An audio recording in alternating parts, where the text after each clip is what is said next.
नमस्कार, मी सुवर्णा जोशी. सुपरफास्ट महाराष्ट्र या पहिल्या न्यूज 18 लोकमतच्या बुलेटिनमध्ये आपल्या सगळ्यांचं स्वागत. पण सुरुवातीलाच येते एक ब्रेकिंग न्यूज. या घडीची सगळ्यात महत्त्वाची बातमी. कल्याण विठ्ठलवाडी दरम्यान रेल्वे रुळाला तडा गेलेला आहे. त्यामुळे बदलापूर, कर्जत, खोपोलीकडे जाणारी वाहतूक ठप्प झालेली आहे. कल्याणहून कर्जतकडे जाणारी वाहतूक बंद झाली आहे. मुंबईकडे जाणाऱ्या लोकलवरही याचा परिणाम जाणवतोय. आज पहाटेची ही घटना आहे. रूळ दुरुस्त करण्याचं काम सुरू झालेलं आहे. आमचे प्रतिनिधी प्रदीप भणगे यांच्याकडून अधिक माहिती घेऊया. प्रदीप, कल्याण पासूनच्या ज्या डाऊन लोकल आहेत, कर्जतला जाणाऱ्या किंवा कसाऱ्याला जाणाऱ्या, त्या ट्रॅकवर रेल्वे रुळांना तडे गेलेत असं कळतंय. नेमकी अपडेट काय आहे? 6:20 रुळाला तडा गेल्याचं रेल्वेकडून माहिती गेलेली आहे. कल्याण आणि विठ्ठलवाडीच्या दरम्यान हा प्रकार घडलाय. दुरुस्तीचे काम हे अंतिम टप्प्यात आहे अशी सुद्धा रेल्वेने थोड्या वेळापूर्वीच माहिती दिली. ह्याचा परिणाम जो आहे बदलापूर असेल, अंबरनाथ असेल, खोपोली, कर्जत या ज्या लोकलवर आहे ह्याच्यावर परिणाम झालाय. मात्र मुंबईकडे येणाऱ्या ज्या लोकल्स आहेत या चालू आहेत, मात्र त्या 5 ते 7 मिनिटांनी उशीर आहे. म्हणजे आपण एक पर्याय बोललो तर फारसा परिणाम नाही झालेला आहे. मात्र हा परिणाम जो आहे हा थोड्या वेळाने जाणू शकतो, कारण की रेल्वेचे जे काम आहे हे चालू आहे. आपण बघितलं तर आज आठवड्याचा दुसराच दिवस आहे. दुसऱ्या दिवशी ही घटना घडलेली आहे. त्यामुळे जे प्रवासी आहेत कर्जतकडे जाणारे असतील किंवा खोपोलीकडे जाणारे जे नाईट शिफ्ट करतात ते मात्र नाराज आहेत. नक्की, धन्यवाद प्रदीप आपण ही माहिती दिल्याबद्दल. कल्याणहून कर्जत, खोपोली आणि विठ्ठलवाडी अशा सगळ्या ट्रॅकवर खरं तर तडे गेलेले आहेत. त्यामुळे त्याचं काम सुरू आहे आणि त्यावर परिणाम जाणवतोय. कल्याण ते कसारा ही जी लाईन आहे तिथे कुठलाही प्रॉब्लेम नाही आहे, त्यामुळे ती वाहतूक सुरू आहे. पण या सगळ्याचा परिणाम मात्र अप मार्गाकडे म्हणजे CSMT-कडे येणाऱ्या ज्या गाड्या त्याच्यावर एक 5 ते 10 मिनिटं परिणाम झालेल्या गाड्या उशिराने धावत आहेत. पुढच्या बातमीकडे वळूया. आज दिवसभरातली चर्चेत राहिलेली महत्त्वाची बातमी. नासाच्या इतिहासातला आजचा दिवस अत्यंत महत्त्वाचा म्हणावा लागेल. नासाचं इनसाइट यान मंगळ ग्रहावर उतरलेलं आहे. सोमवार आणि मंगळवारच्या दरम्यान भारतीय प्रमाण वेळेनुसार रात्री 1:24 इनसाइट यान मंगळ ग्रहावर उतरलं. नासाकडून याचं थेट प्रक्षेपणही करण्यात आलं. मंगळ ग्रहावरील रहस्य जाणून घेण्यासाठी हे यान बनवण्यात आलेलं आहे. ग्रहाच्या पृष्ठभागावर यान उतरवताना 19,800 किलोमीटर प्रति तास वेगाने जाणारे हे यान 6 मिनिटांमध्ये 0 वेगावर आलं. त्यानंतर यान पॅराशूट मधून बाहेर आलं आणि लँड झालं. 6 महिन्यांच्या प्रवासानंतर इनसाइटनं मंगळावर लँड केलेलं आहे. नासाच्या या प्रकल्पासाठी $1 बिलियन म्हणजे 70 अब्ज रुपये खर्च करण्यात आलेले आहेत. सौर ऊर्जा आणि बॅटरीनं ऊर्जा मिळवणाऱ्या लँडरला 26 महिन्यांपर्यंत संचलित केलं जाऊ शकतं. परंतु नासाला यापेक्षा अधिक कालावधी ते सुरू राहू शकेल अशी अपेक्षा आहे. नासानं म्हटलंय की इनसाइट यान पृष्ठभागावर 10 ते 16 फूट खोल खड्डा करेल. यापूर्वीच्या मंगळ अभियानांच्या तुलनेमध्ये हे 15% अधिक खोल असेल. 2030 पर्यंत मनुष्याला मंगळावर पाठवण्याच्या प्रयत्नासाठी नासाला मंगळ ग्रहाचं तापमान समजणं महत्त्वाचं आहे. इनसाइट यान हे मंगळावरील मानव मिशन पूर्वी त्याच्या पृष्ठभागावर उतरणं आणि येणाऱ्या भूकंपाचं मापन करण्यासाठी डिझाईन करण्यात आलेलं आहे. यानातील सिस्मोमीटरच्या मदतीनं मंगळावरील अंतर्गत परिस्थितीचा अभ्यास आता केला जाणार आहे.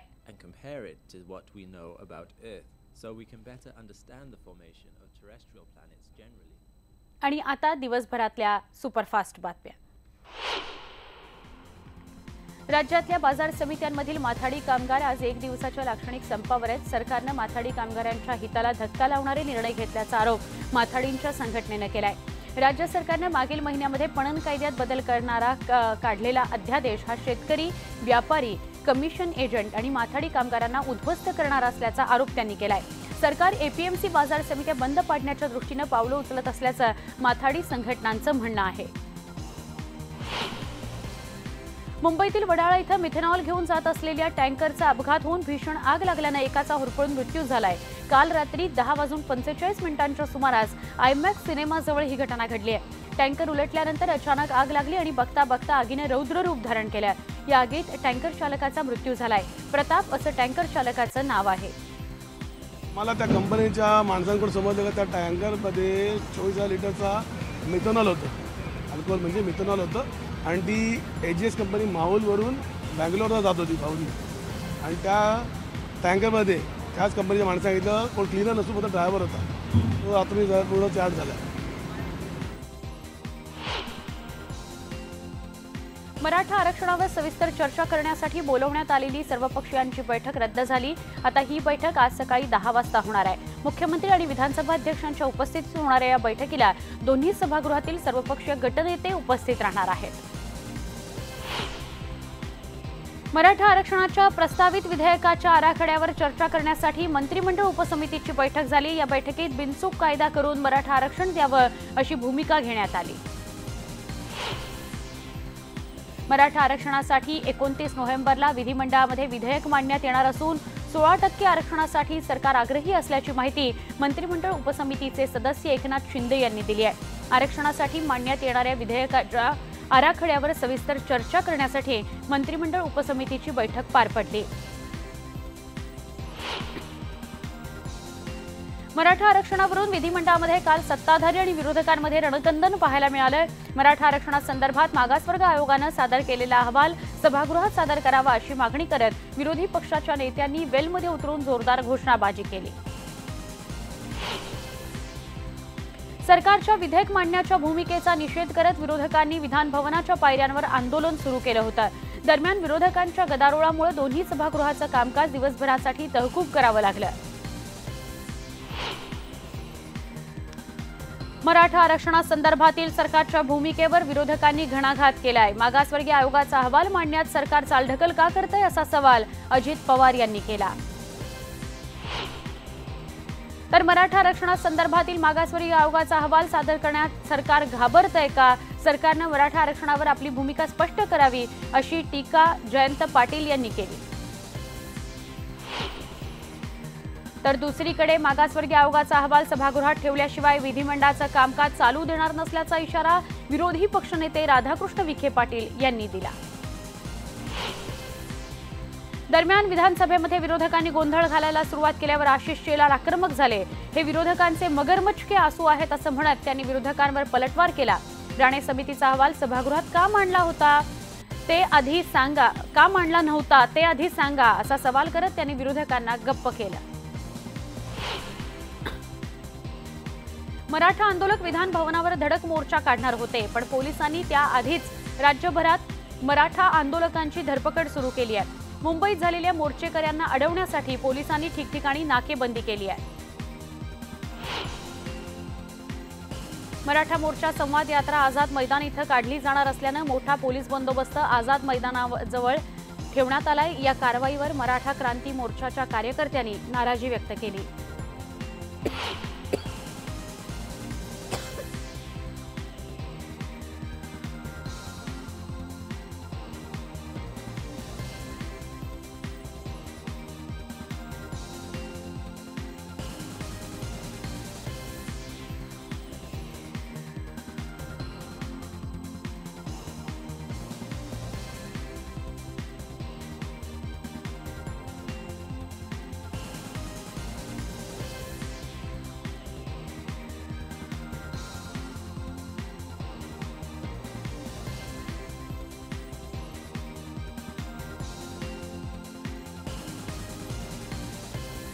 सुपरफास्ट महाराष्ट्रामध्ये पुन्हा एकदा स्वागत. आता पुढच्या बातम्या.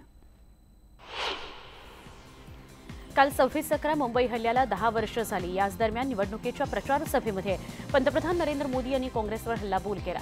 मुंबई हल्ल्यावेळी सत्तेत असताना कोणतीही कारवाई न करता काँग्रेस सर्जिकल स्ट्राईकवर प्रश्न उपस्थित करत असल्याची टीका केली.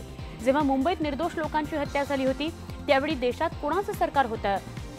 ज्यावेळी मुंबई हल्ला झाला त्यावेळी जग हादरून गेलं होतं. त्यावेळी दिल्लीत मॅडमजींचं सरकार होतं, पण तेव्हा ते निवडणुका जिंकण्याचा खेळ खेळत होते.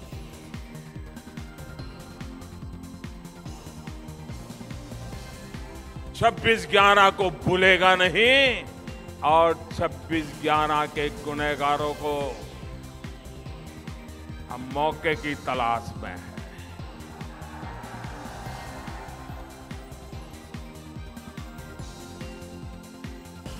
कानून का काम करके रहेगा.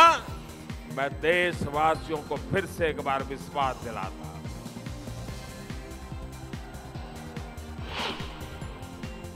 निवडणूक आयुक्त सुनील अरोरा देशाचे पुढील मुख्य निवडणूक आयुक्त असतील. विद्यमान मुख्य निवडणूक आयुक्त OP रावत यांची जागा ते घेतील. निवडणूक आयोगानं सोमवारी या नियुक्तीला पुष्टी दिली. येत्या 2 डिसेंबरला अरोरा हे पदभार स्वीकारतील. रावत यांचा कार्यकाळ 1 डिसेंबर रोजी संपुष्टात येणार आहे. अरोरा हे भारतीय प्रशासकीय सेवेच्या 1980च्या बॅचचे राजस्थान केडरचे सेवानिवृत्त अधिकारी आहेत. पहिली आणि दुसरी या 2 इयत्तांच्या मुलांसाठी केंद्रीय मनुष्यबळ विकास मंत्रालयानं एक परिपत्रक काढलंय, ज्यानुसार या विद्यार्थ्यांना गृहपाठातून मुक्त करण्याचे निर्देश देण्यात आलेले आहेत. मनुष्यबळ विकास मंत्रालयानं शालेय शिक्षण आणि साक्षरता विभागाच्या वतीनं राज्यांना परिपत्रक पाठवलं आहे. या परिपत्रकानुसार पहिली आणि दुसरीच्या मुलांना गृहपाठ देण्यात येणार नाहीये. एवढंच नाही तर या मुलांच्या दप्तराचं वजनही जास्तीत जास्त 1.5 किलो असेल. देशभरात या सरकार विरोधातलं वारं वाहत आहे. त्यामुळे अयोध्येचा मुद्दा उपस्थित केला गेला असून दंगली घडवल्याशिवाय सरकार येणार नाही. त्यामुळे आगामी काळात दंगली घडण्याची शक्यता आहे. यासाठी सगळ्यांनी सतर्क राहिलं पाहिजे, अशा शब्दात वंचित बहुजन आघाडीचे प्रकाश आंबेडकर यांनी भाजप सरकारवर निशाणा साधला. पुण्यातील वंचित बहुजन आघाडीच्या अधिवेशनामध्ये ते बोलत होते. मुख्यमंत्री मनोहर पर्रीकर यांना आरोग्याविषयक माहिती गोपनीय ठेवण्याचा मूलभूत अधिकार आहे. ते मुख्यमंत्री झाले तरी शेवटी ते एक नागरिक आहेत, असे युक्तिवाद ॲडव्होकेट जनरल दत्तप्रसाद लवंदे यांनी मुंबई उच्च न्यायालयाच्या पणजी खंडपीठासमोर केला. मुख्यमंत्र्यांच्या आरोग्यविषयक माहिती उघड करण्यासंबंधीच्या लोकांचा आधार संघटनेचे निमंत्रक ट्रॉजन डिमेलो यांच्या याचिकेवर सोमवारी न्यायालयामध्ये सुनावणी झाली. त्यावेळी हे स्पष्ट करण्यात आलं. गेल्या 9 वर्षांमध्ये मराठवाड्यात नापिकी आणि कर्जबाजारीपणामुळे मृत्यू झालेल्या पात्र शेतकऱ्यांची संख्या 3712 इतकी आहे. हवामानातील मोठे बदल, त्यातून निर्माण होणारा दुष्काळ आणि गारपिटीसारख्या समस्या, शासनाची ध्येय धोरणं यामुळे वैतागलेल्या शेतकऱ्यांनी स्वतःला संपवून घेतलं. देशाच्या राजकारणामध्ये शरद पवारांना अत्यंत धोरणी आणि मुरब्बी राजकारणी म्हणून ओळखलं जातं. शरद पवार राजकारणाच्या पिचवर जेव्हा गुगली टाकतात तेव्हा भले भले राजकारणी आउट होतात. पण आता पवार साहेबांनी खऱ्याखुऱ्या क्रिकेट पिचवरही गुगली बॉलिंग केली, तेव्हा नेमकं काय घडलं बघूयात.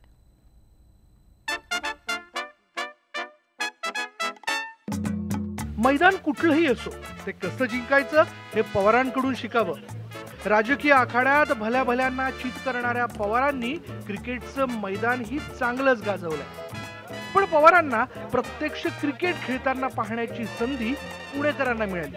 निमित्त होतं त्यांचे सासरे सदू शिंदे यांच्या नावानं पुण्यातल्या तळजाई टेकडीवर बांधण्यात आलेल्या क्रिकेट मैदानाच्या उद्घाटनाचं. शरद पवारांनी उद्घाटन करताना चेंडू हातात घेतला. पवारांसारखा कसलेला बॉलरचा सामना करण्यासाठी तितकाच तगडा बॅट्समन समोर होता, अर्थात राज्याचे माजी मुख्यमंत्री पृथ्वीराज चव्हाण. लढाई बारामतीची असो की साताऱ्याची किंवा अगदी राज्याच्या राजकारणाची, पवार चव्हाण सामना नेहमीच लक्षवेधी ठरलाय. तळजाईवरील सदू शिंदे मैदानावरच्या या सामन्यात पवारांनी टाकलेल्या चेंडूचा चव्हाणांना अंदाज आला नाही, जसा पवारांच्या डावपेचांचा येत नाही. राजकीय गुगलीनं भल्या भल्यांची विकेट काढण्यात पटाईत असलेल्या शरद पवारांचा गुगलीत तरी कोणीच हात पकडू शकत नाही. मैदानावरही तेच दिसलं. पवारांच्या चेंडूला टोलवण्याचा चव्हाणांचा प्रयत्न फसला असला तरी पवारांनी चव्हाणांना बाद केलं नाही, कारण त्यांना भविष्यात घड्याळासाठी त्यांचा हात हवाय. महाराष्ट्राला पुन्हा आणि महाराष्ट्राचा गाडा पुन्हा नीट तितक्या रस्त्यावर आणायचा असेल तर पृथ्वीराज चव्हाण काय आणि आम्ही लोक काय, आम्हाला सगळ्यांना हातात हात धरूनच काम करावं लागणार आहे. शरद पवारांनी राजकीय लढाईत चव्हाणांच्या मातोश्रींना भलेही मात दिली असेल, पण त्यांच्या कार्याचं कौतुक करताना त्यांनी हात आखडता घेतला नाही.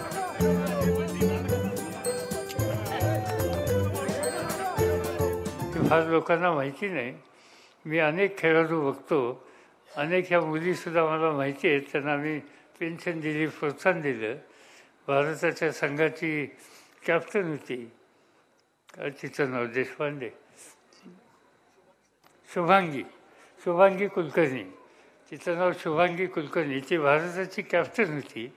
शुभांगी कुलकर्णी ह्या खेळाडूला सुद्धा प्रोत्साहन देण्याच्या संबंधीचं काम काकींनी केलेलं होतं. अर्थात पवारांची खेळी क्रिकेटच्या मैदानापुरतीच नाहीये, लवकरच त्यांना लोकसभा आणि विधानसभेच्या मैदानात देखील उतरायचंय। ही मैदानं जिंकण्यासाठी पवार कुठली अनाकलनीय खेळी खेळतात हे पाहणं महत्त्वाचं आहे। अद्वैत मेहतासह ब्युरो रिपोर्ट, न्यूज 18 लोकमत।